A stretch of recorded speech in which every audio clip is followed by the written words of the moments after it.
Reading through the Bible.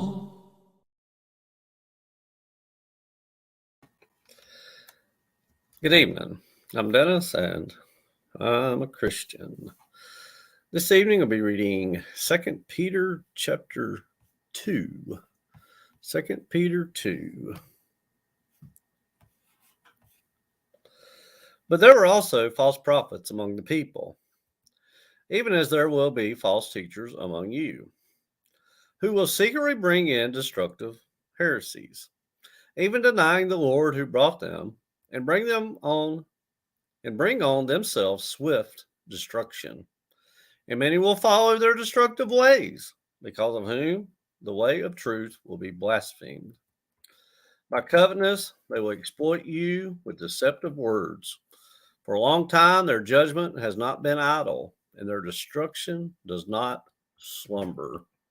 For if God did not spare the angels who sinned, but cast them down to hell and delivered them into chains of darkness to be reserved for judgment, and did not spare the ancient world, but saved Noah, one of 8 people, a preacher of righteousness, bringing in the flood on the world of the ungodly, and turning the cities of Sodom and Gomorrah into ashes, condemned them to destruction, making them an example to those who afterward would live ungodly, and delivered righteous Lot, who was oppressed by the filthy conduct of the wicked.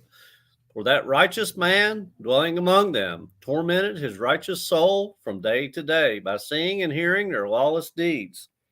Then the Lord knows how to deliver the godly out of temptations, and to reserve the unjust under punishment for the day of judgment, and especially those who walk according to the flesh in the lust of uncleanness and despise authority. They are presumptuous, self willed.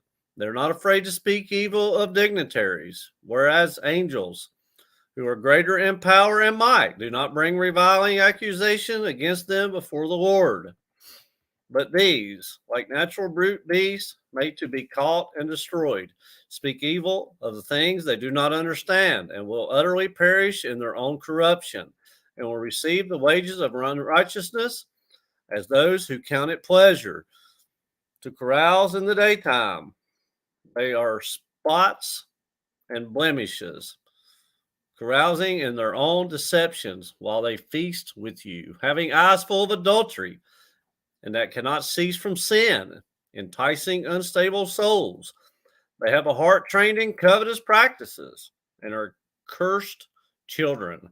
They have forsaken the right way and gone astray, following the way of Balaam, the son of Beor, who loved the wages of unrighteousness, but he was rebuked for his iniquity. A dumb donkey, speaking with a man's voice, restrained the madness of the prophet. These are wells without water, clouds carried by a tempest, for whom is reserved the blackness of darkness forever. For when they speak great swelling words of emptiness, they allure through the lust of the flesh, through lewdness, the ones who have actually escaped from those who live in error. While they promise them liberty, they themselves are slaves of corruption.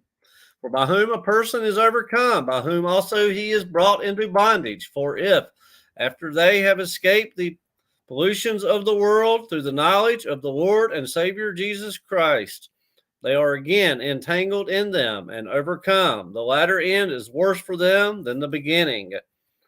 For it would have been better for them to not have known the way of righteousness than having known it, to turn from the holy commandment delivered to them. But it has happened to them according to the true proverb: a dog returns to its own vomit, and a sow, having washed, to her walling in the mire. That was 2 Peter chapter 2. 2 Peter 2, reading from the New King James Version.